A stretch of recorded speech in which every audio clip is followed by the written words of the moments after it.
തീർത്തിടണേ യേശുനായക.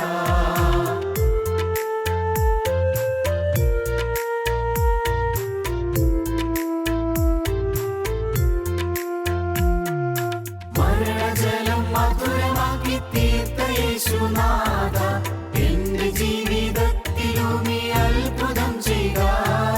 മരണജലം മധുരമാക്കി തീർത്ത യേശുനാഥ, എന്റെ ജീവിതത്തിലും ഈ അത്ഭുതം ചെയ്യുക. യേശുവിന്റെ രക്തത്താലെ ശുദ്ധി ഞാൻ പ്രാപിച്ചു, പഞ്ഞി പോലെ എൻ ഹൃദയം വെണ്മയാക്കണേ. യേശുവിന്റെ രക്തത്താലെ ശുദ്ധി ഞാൻ പ്രാപിച്ചു, പഞ്ഞി പോലെ എൻ ഹൃദയം വെണ്മയാക്കണേ.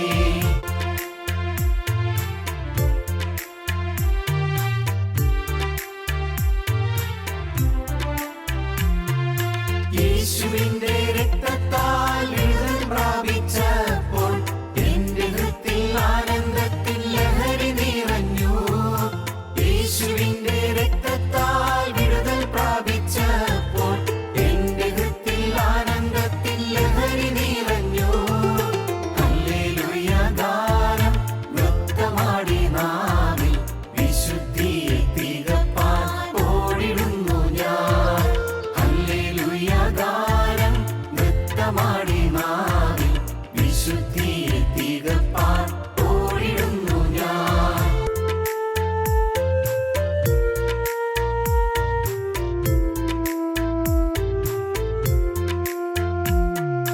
കർത്തനെഴുന്നള്ളിടുവാൻ കാലമേറെയില്ല, അന്ത്യകാല ലക്ഷണങ്ങൾ കണ്ടിടുന്നല്ലോ. കർത്തനെഴുന്നള്ളിടുവാൻ കാലമേറെയില്ല, അന്ത്യകാല ലക്ഷണങ്ങൾ കണ്ടിടുന്നല്ലോ. ഒടുവിലത്തെ പന്തിയിൽ നാം മേൽത്തരമാം വീഞ്ഞിൻ വീര്യമേകാൻ ആത്മശക്തി നേടിടാം ക്ഷണം. ഒടുവിലത്തെ പന്തിയിൽ നാം മേൽത്തരമാം വീഞ്ഞിൻ വീര്യമേകാൻ ആത്മശക്തി നേടിടാം ക്ഷണം.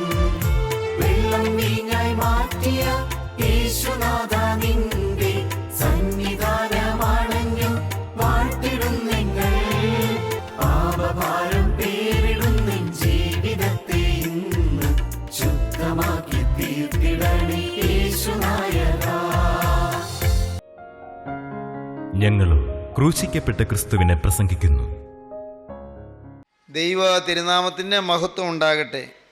വെളിപ്പാട് പുസ്തകം 22-ാം അധ്യായം 10-ാം വാക്യം മുതൽ അവൻ പിന്നെയും എന്നോട് പറഞ്ഞത്, സമയം അടുത്തിരിക്കിയാൽ ഈ പുസ്തകത്തിലെ പ്രവചനം മുദ്രയിടരുത്. അനീതി ചെയ്യുന്നവൻ ഇനിയും അനീതി ചെയ്യട്ടെ, അഴുക്കുള്ളവൻ ഇനിയും അഴുക്കാടട്ടെ. നീതിമാൻ ഇനിയും നീതി ചെയ്യട്ടെ, വിശുദ്ധൻ ഇനിയും തന്നെ വിശുദ്ധീകരിക്കട്ടെ. ഇതാ ഞാൻ വേഗം വരുന്നു, ഓരോരുത്തന് അവനവൻ്റെ പ്രവർത്തിക്ക് തക്കവണ്ണം കൊടുപ്പാൻ പ്രതിഫലം എൻ്റെ പക്കലുണ്ട്. ഞാൻ അൽഫയും ഓമേഗയും, ഒന്നാമനും ഒടുക്കത്തവനും, ആദിയും അന്തവുമാകുന്നു.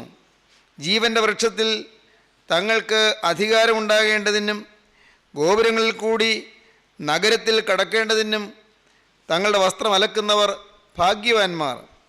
നായ്ക്കളും ക്ഷുദ്രക്കാരും ദുർനടപ്പുകാരും കൊലപാതകന്മാരും ബിംബാരാധികളും ഭോഷ്കിൽ പ്രിയപ്പെടുകയും അതിനെ പ്രവർത്തിക്കുകയും ചെയ്യുന്ന ഏവനും പുറത്തു തന്നെ. ഇതാ ഞാൻ വേഗം വരുന്നു, ഓരോരുത്തനും അവനവൻ്റെ പ്രവർത്തിക്ക് തക്കവണ്ണം കൊടുപ്പാൻ പ്രതിഫലം എൻ്റെ പക്കലുണ്ട്. പ്രതിഫലം എൻ്റെ പക്കലുണ്ട് എന്ന് കൽപ്പിച്ച നമ്മുടെ കരുണയുള്ള കർത്താവ്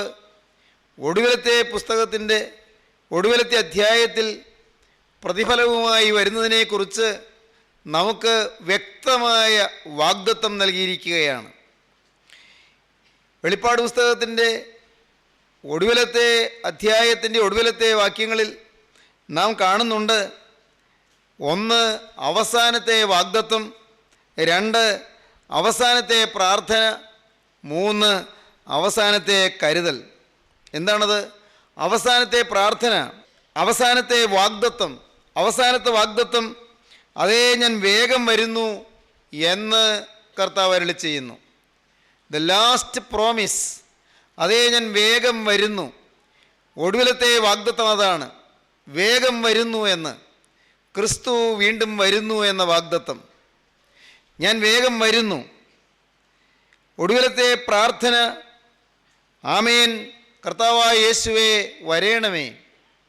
ഒടുവിലത്തെ പ്രാർത്ഥന, ലാസ്റ്റ് പ്രേയർ, അവസാനത്തെ പ്രാർത്ഥന. ക്രിസ്തു തരുന്ന അവസാനത്തെ വാഗ്ദത്തം ഞാൻ വേഗം വരുന്നു എന്നാണ്.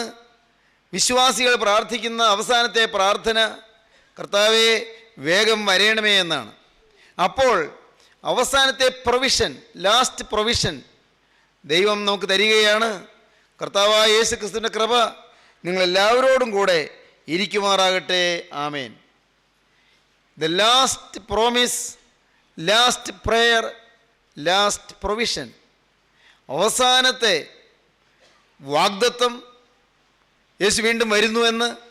അവസാനത്തെ പ്രാർത്ഥന, കർത്താവേ വേഗം വരണമേ എന്ന്. അവസാനത്തെ ദൈവികമായ കരുതൽ, കർത്താവായ യേശുവിൻ്റെ കൃപ നിങ്ങളോടുണ്ടായിരിക്കുമാറാകട്ടെ. ഈ അധ്യായത്തിൽ 12-ാം വാക്യത്തിലാണ് നാം കാണുന്നത്, ഇതാ ഞാൻ വേഗം വരുന്നു, ഓരോരുത്തനും അവനവൻ്റെ പ്രവൃത്തിക്ക് തക്കവണ്ണം കൊടുപ്പാൻ പ്രതിഫലം എൻ്റെ പക്കലുണ്ട്. അതാണ് ഒന്നാമത്തെ പുനരുത്ഥാനം. ഒന്നാമത്തെ പുനരുത്ഥാനത്തിൽ പങ്കുള്ളവൻ ഭാഗ്യവാനും വിശുദ്ധനുമാകുന്നു എന്ന് വെളിപ്പാട് പുസ്തകം 20-ാം അധ്യായത്തിൻ്റെ 6-7 വാക്യങ്ങളിൽ വായിച്ച് ധ്യാനിച്ചത് നിങ്ങൾ ഓർക്കുമായിരിക്കും. ഒന്നാമത്തെ പുനരുത്ഥാനമുണ്ട്, രണ്ടാമത്തെ പുനരുത്ഥാനമുണ്ട്. ഒന്നാമത്തെ പുനരുത്ഥാനത്തിൽ വിശുദ്ധന്മാർ മാത്രമാണ് ഉയർത്തെഴുന്നേൽക്കുന്നത്, വിശ്വാസികൾ മാത്രമാണ് ഉയർത്തെഴുന്നേൽക്കുന്നത്. ക്രിസ്തു ക്രൂസിൽ നേടിത്തന്ന് രക്ഷ അനുഭവിച്ചവർ മാത്രമാണ് ഉയർത്തെഴുന്നേൽക്കുന്നത്. ക്രിസ്തുവിൻ്റെ തിരുരക്തത്താൽ വീണ്ടെടുക്കപ്പെട്ടവർ മാത്രമാണ് ഉയർത്തെഴുന്നേൽക്കുന്നത്. ശരീരപ്രകാരം ജനിച്ചു, ശാരീരിക ജനനം, ജഡീക ജനനം. എന്നാൽ ആത്മാവിൽ ജനിച്ചവർ, ബോൺ അഗെയിൻ എക്സ്പീരിയൻസ് ഉള്ളവർ, വീണ്ടും ജനിച്ചവർ, പുതുജനനം അനുഭവിച്ചവർ, ആത്മാവിൽ ജനിച്ചവർ മാത്രമേ ഒന്നാമത്തെ പുനരുത്ഥാനത്തിൽ പങ്കുള്ളവരായി തീരുകയുള്ളൂ. ഒന്നാമത്തെ പുനരുത്ഥാനത്തിൽ പങ്കുള്ളവനാണ് സ്വർഗ്ഗരാജ്യത്തിൻ്റെ അവകാശം കിട്ടുന്നത്. ഒന്നാമത്തെ പുനരുത്ഥാനത്തിൽ പങ്കുള്ളവനാണ് ഭാഗ്യകരമായ പ്രത്യാശാപൂർവമായ മരണം വരിക്കുന്നത്. അങ്ങനെയുള്ളവർക്ക് മരണം എപ്പോൾ വന്നാലും നിരാശയില്ല. അവർ രക്ഷ അനുഭവിക്കുന്നവരാണ്. അവർ ഈ ഭൂമിയിൽ ജീവിക്കുമ്പോൾ തന്നെ സ്വർഗീയ പൗരത്വം സമ്പാദിച്ചവരാണ്. അവർ സ്വർഗീയ കൃപകൾ അനുഭവിക്കുന്നവരാണ്. ക്രിസ്തുവിൻ്റെ തിരുരക്തം മൂലം ലഭിക്കുന്ന വീണ്ടെടുപ്പിൻ്റെ സൗഭാഗ്യം അനുഭവിക്കുന്നവരാണ്. ക്രിസ്തുവിൻ്റെ തിരുരക്തത്താലുള്ള വീണ്ടെടുപ്പ്, വ്യർത്ഥവും പിതൃപാരമ്പര്യവുമായുള്ള നിങ്ങളുടെ നടപ്പിൽ നിന്ന് നിങ്ങളെ വീണ്ടെടുത്തിരിക്കുന്നത് പൊന്ന് വെള്ളി മുതലായി അഴിഞ്ഞു പോകുന്ന വസ്തുക്കളെ കൊണ്ടല്ല, ക്രിസ്തു എന്ന നിർദോഷവും നിഷ്കളങ്കവുമായ കുഞ്ഞാടിൻ്റെ വിലയേറിയ രക്തം കൊണ്ടത്രേ. ക്രിസ്തു എന്ന നിർദോഷവും നിഷ്കളങ്കവുമായ ദൈവകുഞ്ഞാടിൻ്റെ വിലയേറിയ രക്തം കൊണ്ടാണ് നമ്മെ വീണ്ടെടുത്തിരിക്കുന്നത് എന്ന് അപ്പോസ്തലനായ പത്രോസ് 1-ാമത്തെ ലേഖനത്തിന് 1-ാം അധ്യായത്തിൽ തന്നെ പറയുന്നുണ്ട്. വ്യർത്ഥവും പിതൃപാരമ്പര്യവുമായുള്ള നടപ്പായിരുന്നു നമുക്ക്. ചില ആചാരങ്ങളിൽ കുടുങ്ങിയും ചില അനുഷ്ഠാനങ്ങളിൽ തങ്ങിയും ചില മാമൂലുകളിൽ ഇഴുകിച്ചേർന്നും അങ്ങനെ വ്യർത്ഥമായ ഒരു ജീവിത പദ്ധതികളായിരുന്നു നാം നയിച്ചുകൊണ്ടിരുന്നത്. ആ വ്യർത്ഥമായ വഴികളിൽ നിന്ന് നമ്മെ ക്രിസ്തു വിടുവിച്ചു, വീണ്ടെടുത്തു. നമ്മെ പാപത്തിൻ്റെ ചേറ്റുകുഴിയിൽ നിന്ന് ഉയർത്തിയെടുത്തു. അഗാധമായ പാപക്കയത്തിൽ നമ്മെ കരയേറ്റി ലോകത്തിൻ്റെ ഇമ്പങ്ങളിൽ നിന്നും ലോകത്തിൻ്റെ മോഹങ്ങളിൽ നിന്നും വിമുക്തരാകുവാൻ ക്രിസ്തു നമുക്ക് ഭാഗ്യം തന്നു. അങ്ങനെ നാം രക്ഷയുടെ സന്തോഷമുള്ളവരായി തീർന്നു. രക്ഷയുടെ സന്തോഷം അനുഭവിക്കുന്നവർക്ക് മരണത്തെക്കുറിച്ച് ഭയമില്ല. കാരണം ക്രിസ്തുവിൻ്റെ 2-ാമത്തെ വരവിൽ ഉയർത്തെഴുന്നേൽക്കും. അന്ന് പ്രതിഫലം ലഭിക്കും. അന്ന് ക്രിസ്തുവിൻ്റെ കരങ്ങളിൽ നിന്ന് പ്രതിഫലം, സ്വർഗീയ കിരീടങ്ങൾ, വാഴ്വുകൾ ലഭിക്കും. സ്വർഗീയമായ നൽവരങ്ങൾ ലഭിക്കും. പിതാക്കന്മാർ, പൂർവിക പുണ്യപിതാക്കന്മാർ പണ്ട് പാടിയതുപോലെ റൂഹ് ഖുദ്ദീസ പാറക്കലീത്താമിടയുന്ന കിരീടം ശിരസിൽ ചൂടിക്കുന്ന ഏറ്റവും മഹത്വപൂർണമായൊരു അവസരം ഇനിയും വരാൻ പോകുന്നു. യജമാനായ ക്രിസ്തു വീണ്ടും വരും, യജമാനനും വരും. അന്നേരത്ത് ഉണർവുള്ളവരായി മുന്തിരിത്തോപ്പിൽ പണി ചെയ്യുന്നവരായി കാണുന്ന ദാസന്മാർ അത്രേ ധന്യന്മാർ എന്നാണ് വിശുദ്ധ പിതാക്കന്മാർ പാടിയത്. ക്രിസ്തുവിൻ്റെ സഭയാകുന്ന മുന്തിരിത്തോപ്പിൽ ക്രിസ്തുവിൻ്റെ മഹത്വപൂർണ്ണമായ ശുശ്രൂഷയിൽ ക്രിസ്തുവിനോടുള്ള സഹിത്വത്തിലും സംസർഗത്തിലും കൂട്ടായ്മയിലും ക്രിസ്തുവിനോടുള്ള ഐക്യത്തിലും നിരപ്പിലും ജീവിക്കുന്നവർ, അവർ അന്ന് യജമാനായ ക്രിസ്തു എഴുന്നള്ളി വരുമ്പോൾ ക്രിസ്തുവിൻ്റെ പുനരാഗമനത്തിൽ അവർ ധന്യന്മാരായിരിക്കും, അവർ ഭാഗ്യശാലികളായിരിക്കും. അവരെ പിതാവായ ദൈവം തൻ്റെ സ്വർഗീയ തിരുമേശയിലേക്ക് ആനയിക്കും. അവരെ പുത്രൻ തമ്പുരാൻ സുതൻ അവരെ പരിക്രമിക്കും, അവരെ ശുശ്രൂഷിക്കും.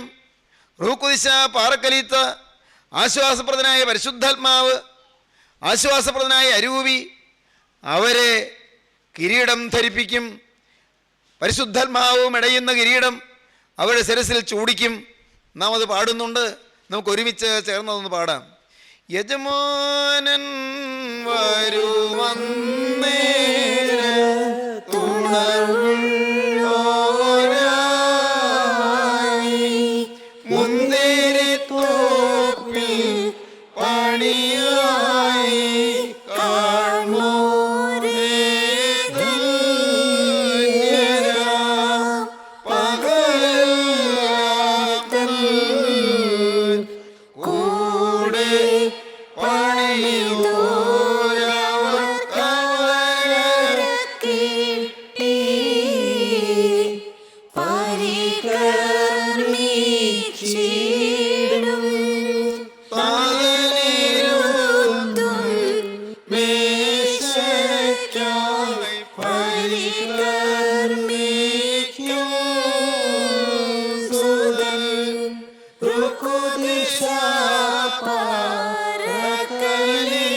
സ്വർഗീയമായ വാഴ്വുകൾ പ്രതിഫലം ലഭിക്കുമെന്ന്. ഇതുതന്നെയാണ് പഴയ നിയമത്തിൽ ദാനിയേൽ പ്രവാചകൻ പറയുന്നത്. ദാനിയേൽ പ്രവാചകൻ്റെ പുസ്തകം ഒടുവിലത്തെ അധ്യായത്തിൻ്റെ ഒടുവിലത്തെ വാക്യം. ദാനിയേൽ പ്രവാചകൻ്റെ പുസ്തകം 12-ാം അധ്യായം 13-ാം വാക്യം അങ്ങനെ പറയും. നാം വായിക്കുന്നു, നീയോ അവസാനം വരുവോളം പൊയ്ക്കൊള്ളുക, നീ വിശ്രമിച്ച് കാലാവസാനത്തിങ്കൽ നിന്റെ ഓഹരി ലഭിപ്പാൻ എഴുന്നേറ്റ് വരും. സ്വർഗത്തിലെ ദൈവം പ്രവാചക ശ്രേഷ്ഠനായ ദാനിയേലിനോട് പറയുകയാണ്, നിത്യനായ ദൈവത്തിൻ്റെ തിരുവചനം ലഭിച്ച് സ്വർഗീയമായ കൃപകൾ അനുഭവിച്ച ദൈവത്തിൻ്റെ പരിശുദ്ധ ശുശ്രൂഷ ചെയ്ത ദൈവപുരുഷനോട് ദൈവം പറയുകയാണ്, മകനെ, നീ മരണം വഴിയായി തൽക്കാലം വിശ്രമിക്കൂ. നീ അന്തിമ വിശ്രമത്തിലേക്ക് നീ പൊയ്ക്കൊള്ളൂ. എന്നാൽ നീ വിശ്രമിച്ച് കുറെ കാലം കഴിയുമ്പോൾ കാലത്തിൻ്റെ പൂർണ്ണതയിൽ, കാലത്തിൻ്റെ തികവിൽ, ലോകത്തിൻ്റെ അവസാനത്തിൽ നീ ഇനിയും ഉയർത്തെഴുന്നേറ്റ് വരും. അന്ന് നിനക്ക് തരുവാൻ ഞാൻ ഇന്നേ ഒരു ഓഹരി കരുതിയിട്ടുണ്ട്. നിനക്ക് വേണ്ടി ഞാനൊരു ഷെയർ കരുതിയിട്ടുണ്ട്. നിനക്ക് വേണ്ടി ഞാൻ അവകാശം കരുതിയിട്ടുണ്ട്. ഇപ്പോഴോ ദാനിയേലേ, നീ അവസാനം വരുവോളം പൊയ്ക്കൊള്ളുക, നീ വിശ്രമിച്ച് കാലാവസാനത്തിങ്കൽ നിന്റെ ഓഹരി ലഭിപ്പാൻ എഴുന്നേറ്റ് വരും. ഒരു ഓഹരി കരുതിയിട്ടുണ്ടെന്നാണ് ദൈവം പറയുന്നത്. പ്രത്യാശയാണ്, ദൈവവൈതലിൻ്റെ പ്രത്യാശയാണ്, നിരാശയില്ല. അയ്യോ മരണം വരുമല്ലോ, അയ്യോ രോഗം വന്നല്ലോ, ഭയപ്പാടില്ല. ഏത് സമയത്ത് കടന്നുപോയാലും ദൈവസന്നിധിയിലേക്ക് ചെല്ലുമെന്നുള്ള ഉറപ്പ്. എപ്പോൾ ഈ ഭൂമിയിൽ നിന്ന് മാറ്റപ്പെട്ടാലും ക്രിസ്തുവിൻ്റെ സന്നിധാനത്തിൽ ഞാൻ ചെന്നു ചേരും എന്നുള്ളതായ ധൈര്യം, അതാണ് പ്രത്യാശ. കാരണം ക്രിസ്തു എൻ്റെ ഹൃദയത്തിൽ വാഴുന്നു എന്നുള്ള ഉറപ്പ്, അതൊരനുഭവമാണ്. ക്രിസ്തു ഹൃദയത്തിൽ വാഴുന്നുണ്ടെങ്കിൽ, വെളിച്ചം ഉള്ളിലുണ്ടെങ്കിൽ വെളിച്ചത്തിൻ്റെ പ്രവൃത്തികൾ നമ്മിൽ വരും. ക്രിസ്തു നമ്മിലുണ്ടെങ്കിൽ ക്രിസ്തുവിൻ്റെ സ്വഭാവം നമുക്ക് വരും. ക്രിസ്തു നമ്മുടെ ഹൃദയത്തിൽ വസിക്കുന്നുവെങ്കിൽ ക്രിസ്തുവിൻ്റെ ഭാവം നമുക്ക് വരും. നമ്മുടെ ജീവിതത്തിൽ പാപം ഉണ്ടെങ്കിൽ അവിടെ ക്രിസ്തു ഇല്ല. പൈശൂന്യവും വഴക്കും ദുഷ്ടതയും ക്രൗര്യവും കുൽസിത മാർഗങ്ങളും വളഞ്ഞ വഴികളും ഇന്നും നമ്മുടെ ഹൃദയത്തിൽ ഉണ്ടെങ്കിൽ അവിടെ ക്രിസ്തു ഇല്ല. സൂത്രവും കൗശലവും വഞ്ചനയും ചതിവും വ്യാജവും ഭോഷ്കും നമ്മുടെ ജീവിതത്തിൽ ഉണ്ടെങ്കിൽ ക്രിസ്തു അവിടെയില്ല. നീരസവും കയ്പും മുഷിച്ചിലും പരിശുദ്ധയും ഇഷ്ടക്കേടും വൈരാഗ്യവും പകയും വിദ്വേഷവും പ്രതികാരചിന്തയും സ്വാർത്ഥതയും അഹന്തയും നമ്മുടെ ഹൃദയത്തിലുണ്ടെങ്കിൽ അവിടെ ക്രിസ്തു ഇല്ല. ക്രിസ്തു ഹൃദയത്തിലുണ്ടെങ്കിൽ പ്രിയപ്പെട്ടവരെ നമുക്ക് പ്രത്യാശയാണ്. ഏണസ്റ്റ് ഹെമിംഗ്വേ എന്ന് പറയുന്ന ഒരു നല്ല സാഹിത്യകാരനുണ്ടായിരുന്നു. Ernest Hemingway. അദ്ദേഹം എഴുതിയൊരു പുസ്തകമുണ്ട്, പ്രസിദ്ധമാണത്. മലയാളത്തിലുണ്ടത് കിഴവനും കടലും, the old man and the sea. പ്രസിദ്ധമായൊരു നോവലാണ് the old man and the sea. കിഴവനും കടലും എന്നാണ് അത് തർജ്ജമ ചെയ്തിരിക്കുന്നത്. ഈ പുസ്തകം എഴുതിയ ഏണസ്റ്റ് ഹെമിംഗ്വേ ധനികനായിരുന്നു, വലിയ സമ്പന്നനായിരുന്നു, വലിയ ബുദ്ധിജീവിയായിരുന്നു, മഹാജ്ഞാനിയായിരുന്നു. അദ്ദേഹം ഒരു വലിയ ധൈര്യശാലിയായിരുന്നു. പതിവിൽ കവിഞ്ഞുള്ള അസാധാരണമായ അനന്യസാധാരണമായ ധൈര്യം ഉണ്ടായിരുന്നു അദ്ദേഹത്തിന്. എന്നാൽ 1961 അദ്ദേഹത്തെ ഏതോ ഒരു രോഗത്തിന് പരിശോധിച്ച ഡോക്ടർ ഒരു സത്യം തുറന്നു പറഞ്ഞു. നിങ്ങൾക്ക് ക്യാൻസർ രോഗമാണ്. ക്യാൻസർ രോഗമാണെന്ന് അറിഞ്ഞ ഏണസ്റ്റ് ഹെമിംഗ്വേ, ആ വിസ്തൃതനായ സാഹിത്യകാരൻ, വളരെ നിരാശനായിപ്പോയി. വളരെ നിരാശനായി. മാരകമായ രോഗമാണെന്ന് മനസ്സിലായി, നിരാശയിലായി.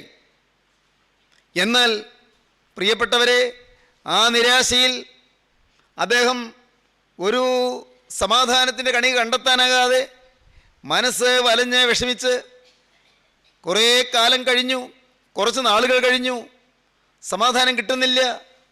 ഹൃദയത്തിൽ ദുഃഖം ഏറിയേറി വരുന്നു. എല്ലാം വിട്ടു പോകുന്നല്ലോ എന്നുള്ള ചിന്ത അദ്ദേഹത്തെ അലട്ടി. അദ്ദേഹം ആ അസ്വസ്ഥതയിലും അസമാധാനത്തിലും മനസ്സ് നീറി പുകഞ്ഞ് അദ്ദേഹം ആത്മഹത്യ ചെയ്തു. വിസ്തൃതനായ സാഹിത്യകാരൻ ആത്മഹത്യ ചെയ്തു, ഏണസ്റ്റ് ഹെമിംഗ്വേ. എന്തുകൊണ്ടാണ് അങ്ങനെ ചെയ്യേണ്ടി വന്നത്? പ്രത്യാശയില്ല ജീവിതത്തിൽ. ഇന്ന് അനേകർ ഭൗതികമായ കടത്തിൻ്റെ പെരുപ്പം കൊണ്ട് ആത്മഹത്യ ചെയ്യുന്നു. ചില ഊരാക്കുരുക്കളിൽ പെട്ടതുകൊണ്ട് ആത്മഹത്യ ചെയ്യുന്നു. ദുരിതങ്ങളിലും രോഗങ്ങളിലും വലയുന്നതുകൊണ്ട് ആത്മഹത്യ ചെയ്യുന്നു. കുടുംബശാന്തിയും കുടുംബ സമാധാനവും കിട്ടാത്തതുകൊണ്ട് ആത്മഹത്യ ചെയ്യുന്നു. ആത്മഹത്യ പ്രവണത ക്രിസ്തു ഹൃദയത്തിൽ ഇല്ലാത്തത് കൊണ്ടാണ്. ആത്മഹത്യ അതിനുവേണ്ടിയുള്ളതായ ആഗ്രഹം വരുന്നത് പോലും പ്രത്യാശയില്ലാത്തത് കൊണ്ടാണ്.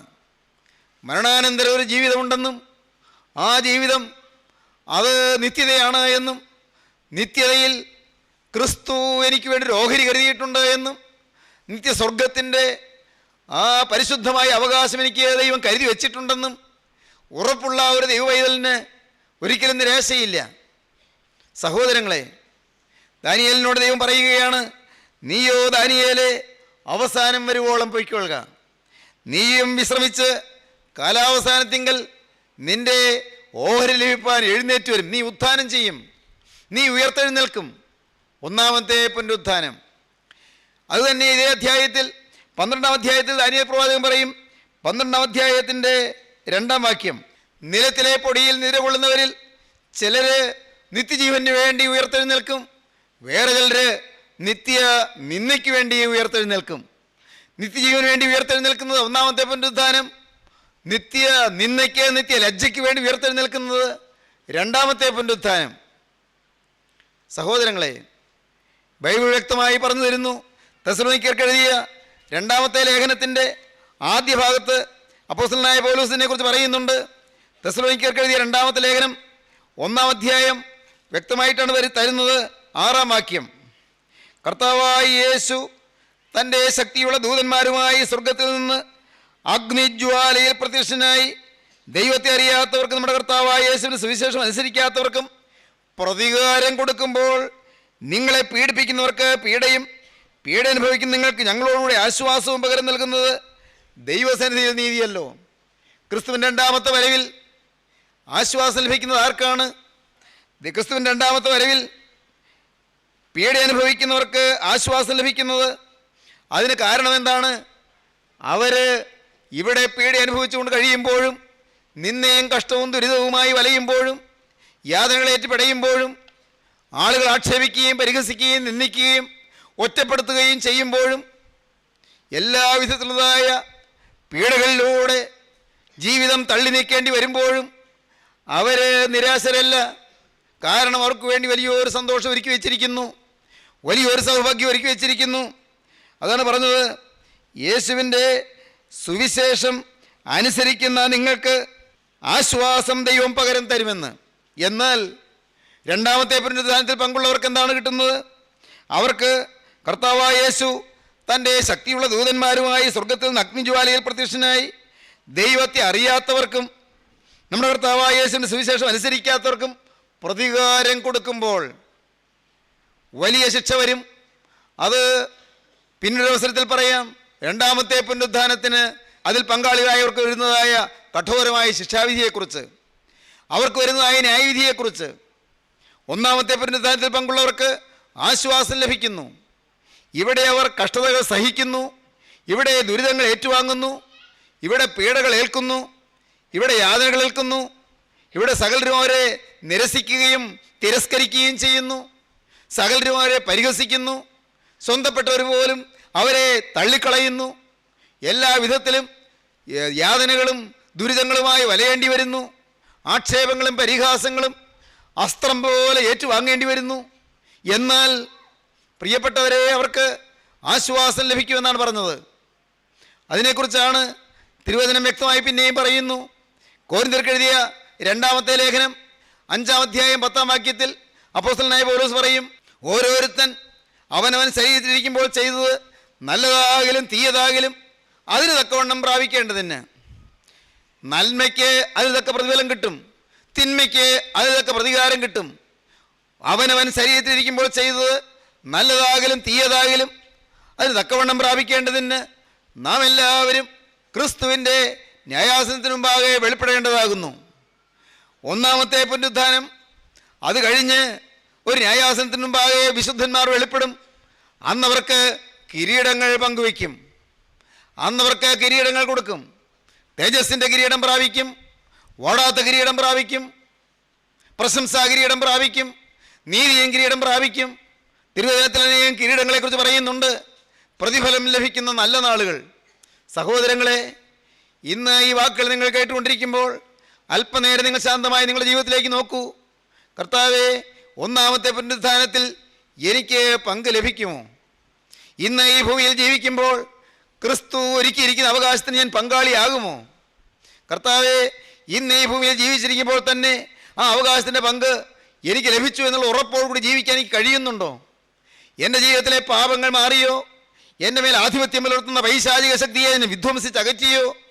എൻ്റെ ഹൃദയത്തിൽ നിന്ന് ദുഷ്ടനെ ഞാൻ മാറ്റിയോ? ദുഷ്ടചിന്തകൾ എന്നിൽ നിന്ന് മാറിപ്പോയോ? ദുഷിച്ച ആഗ്രഹങ്ങൾ എന്നിൽ നിന്ന് നീങ്ങിപ്പോയോ? എൻ്റെ ലക്ഷ്യം എന്താണ്? ഈ താൽക്കാലിക ജീവിതം സുഖഭോഗങ്ങളിൽ മുഴുകി, സന്തോഷത്തിൻ്റെ സമൃദ്ധിയിലും ജഡികോല്ലാസങ്ങളിലും മുഴുകി, താൽക്കാലിക ഭോഗതൃപ്തിയിൽ രസിച്ച് അങ്ങനെ എൻ്റെ ജീവിതം തീർക്കാനാണോ ഞാൻ ആഗ്രഹിക്കുന്നത്? അതോ നിത്യതയ്ക്ക് വേണ്ടി ഞാൻ ഒരുങ്ങിയോ? ചിന്തിക്കുവോ പ്രിയപ്പെട്ടവരെ, നിത്യജീവൻ്റെ സമാധാന ദേശത്തേക്ക് നമ്മെ ചേർക്കുവാൻ, സ്വർഗീയ ഭൂമിയിലേക്ക് നമ്മെ ചേർക്കുവാൻ കരുണയുള്ള കർത്താവ് കൃപയാൽ നമുക്ക് വേണ്ടി അവിടുന്ന് ക്രൂശിൽ മരിച്ചിരിക്കുന്നു. അതുകൊണ്ടാണ് കർത്താവ് ആദ്യം പറഞ്ഞത്, ആദ്യത്തെ പ്രസംഗത്തിൽ പറഞ്ഞത്, ഗിരിപ്രഭാഷണത്തിൽ പറഞ്ഞത്, സൗമ്യതയുള്ള ഭാഗ്യവാന്മാർ, അവർ ഭൂമിയെ അവകാശമാക്കും. ഏത് ഭൂമിയാണ്? സ്വർഗഭൂമിയെ അവകാശമാക്കും. ഇവിടെ താഴ്മ ധരിക്കുന്നവർ സ്വർഗഭൂമി അവകാശമാക്കും. പ്രിയപ്പെട്ടവരെ, നാം താഴ്മ ധരിച്ചുവോ? ലാളിത്യം നാം പൂണ്ടുവോ? നമ്മുടെ ജീവിതം ലളിതമോഹനമായോ? നമ്മുടെ ജീവിതം സുഭഗസുന്ദരമായോ? നമ്മുടെ ഹൃദയം സ്വച്ഛസുന്ദരമായോ? നമ്മുടെ ഹൃദയം കഴുകപ്പെട്ടുവോ? നമ്മുടെ ജീവിത വീക്ഷണം ശരിയായോ? ക്രിസ്തുവിൻ്റെ തിരുരക്തത്താൽ പ്രിയപ്പെട്ടവരെ നിങ്ങൾ രക്ഷിക്കപ്പെട്ടുവോ? ക്രിസ്തുവിൻ്റെ തിരുരക്തത്താൽ നിങ്ങൾ വീണ്ടെടുക്കപ്പെട്ടുവോ? ക്രിസ്തുവിൻ്റെ തിരുരക്തത്താൽ നിങ്ങൾ സ്വർഗീയ കൃപകൾ അനുഭവിച്ചുവോ? നിങ്ങളുടെ പാപങ്ങളിൽ നിന്ന് മോചനം പ്രാപിച്ചുവോ? ഇന്ന് ഇപ്പോൾ തന്നെ നിങ്ങളൊന്ന് ചിന്തിക്കൂ. നാഥാ, ഇന്നുവരെയും ഞാൻ പാപത്തിന് അടിമയായി ജീവിച്ചു. എൻ്റെ കർത്താവേ, ഇന്നുവരെയും ഞാൻ തിന്മയുടെ അടിമയായി ജീവിച്ചു പോയി. ഇന്നുവരെയും എന്നിൽ നിന്ന് പുറപ്പെട്ടതെല്ലാം തിന്മയുടെ ഫലങ്ങളാണ്. കർത്താവേ, കോപവും വൈരാഗ്യവും എൻ്റെ ഹൃദയത്തിൽ നിന്ന് വന്നുകൊണ്ടിരുന്നു. പലപ്പോഴും ഞാൻ ഉള്ളിൽ കോപം അടക്കിയപ്പോഴും എൻ്റെ ഹൃദയം നീറി പുകഞ്ഞ് കോപിച്ച് പടർന്നുകൊണ്ടിരുന്നു. ഉടയവനെ, എൻ്റെ സ്വഭാവത്തെ നീ മാറ്റണമേ, എൻ്റെ ജീവിതത്തെ നീ മാറ്റണമേ. ദ്രവ്യാഗ്രഹം എനിക്കൊരു കണിയായിരുന്നു. എൻ്റെ ജീവിതത്തെ ദ്രവ്യാഗ്രഹം മൂലം പല ഗതികളിൽ ഞാൻ വീഴാനിടയായി. ലൈംഗിക ആസക്തി മൂലം അശുദ്ധമായ വഴികളിലൂടെ ഞാൻ ചരിച്ചുപോയി. എൻ്റെ ശരീരത്തെ ഞാൻ തിന്മയ്ക്കും അശുദ്ധിക്കും വിട്ടുകൊടുത്തുപോയി. കർത്താവേ, നീ എന്നോട് പൊറുക്കുമോ? നിന്റെ രക്തത്താൽ എന്നെ കഴുകണമേ. ഒന്ന് ഞാനിപ്പോൾ പറയാം, മേലിൽ ഞാൻ പാപമില്ലാതെ ഒരു പുതിയ മനുഷ്യനായി ജീവിക്കും. ഈ തീരുമാനം പ്രിയപ്പെട്ടവരെ നിങ്ങൾ എടുക്കുമെങ്കിൽ ഇപ്പോൾ ക്രിസ്തുവിന്റെ തിരുരക്തത്തിന്റെ മുദ്ര നിങ്ങൾക്ക് ലഭിക്കും. ഇപ്പോൾ ക്രിസ്തുവിന്റെ കരം നിങ്ങളുടെ ശിരസിൽ വരും. ഇപ്പോൾ ക്രിസ്തുവിന്റെ കരം നിങ്ങളെ തലോടും. ഈ സമയം തന്നെ അനുഗ്രഹത്തിന്റെ കരം നിങ്ങളെ ആശീർവദിക്കും. ഇപ്പോൾ തന്നെ ക്രിസ്തുവിന്റെ വാഴ്വ് നിങ്ങൾക്ക് ലഭിക്കും. ക്രിസ്തുവിന്റെ തിരുരക്തത്തിന്റെ മുദ്ര നിങ്ങളുടെ മേൽ അണിയിക്കും. ഇപ്പോൾ തന്നെ സ്വർഗീയ അവകാശം നിങ്ങൾക്ക് പ്രാപിക്കാം. നമുക്ക് സമർപ്പിക്കാം. കരുണയുള്ള കർത്താവേ, അവിടുത്തെ ജീവദായകമായ തിരുവഴികൾക്കായി ഞങ്ങൾ നിന്നെ സ്തുതിക്കുന്നു. അവിടുത്തെ സ്വർഗീയ വചനങ്ങൾക്കായി ഞങ്ങൾ നിന്നെ സ്തോത്രം ചെയ്യുന്നു. ഈ വചനങ്ങളുടെ എല്ലാവരെയും അവിടെ അനുഗ്രഹിക്കണമേ. എല്ലാവരുടെ മേലും അവിടെ തൃക്കരം വയ്ക്കണമേ. തീരുമാനമെടുത്തവരെ അവിടെ തിരുരക്തത്താൽ മുദ്രയിട്ട് വേർതിരിക്കണമേ. കർത്താവേ, ഒന്നാമത്തെ പുനരുദ്ധാനത്തിൽ പങ്കുള്ളവരാകുവാനുള്ള സൗഭാഗ്യം എല്ലാവർക്കും നൽകണമേ. ഓരോരുത്തരുടെയും മേൽ അവകാശം പറയുന്ന പൈശാചിക ശക്തിയെ മാറ്റുവാനുള്ള സ്വർഗീയമായ വെളിവും പ്രകാശവും നിന്റെ മക്കൾക്ക് നൽകണമേ. എല്ലാവരെയും അനുഗ്രഹിക്കണമേ. കുടുംബസമാധാനം നൽകണമേ. രോഗബാധകൾ മാറ്റണമേ. പൈശാചിക ബന്ധങ്ങൾ അഴിക്കണമേ. എല്ലാ നന്മകളാലും എല്ലാവരെയും അലങ്കരിക്കണമേ. യേശുക്രിസ്തുവിന്റെ ജയകരമായ നാമത്തിൽ തന്നെ. ആമീൻ. ഹല്ലേലൂയ.